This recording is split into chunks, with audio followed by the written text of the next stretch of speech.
Республикада күзгү аскерге чакыруу иш-чарасы башталды. Бүгүн 10 сентябрда республикалык жыйын пунктунда чакыруучуларды анык аскердик кызматын өтөөчү жерлерге узатууга арналган биринчи аскерге жөнөтүү иш-чарасы болду.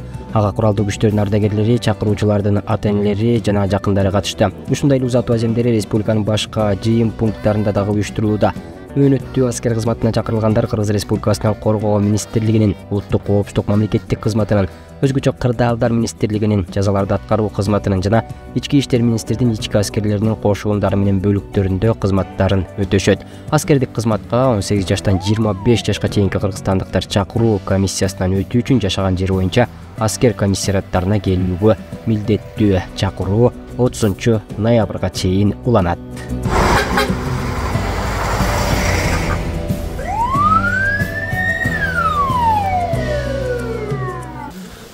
Бул аскер бөлүктөрдүн бүгүнкү болгон шарттары аябай жакшы.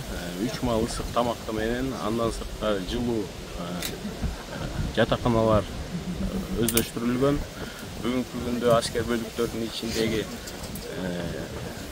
жасалган тамактар, андан сырткары прачечный и видео көзөмөлдөр менен баардыгы ойгошулган. Буюрса бул шарттар бүгүнкү күндө толугу менен камсыздандырылат деп ойлойм. Андан сырткары аскер мөөнөтү 1 жыл.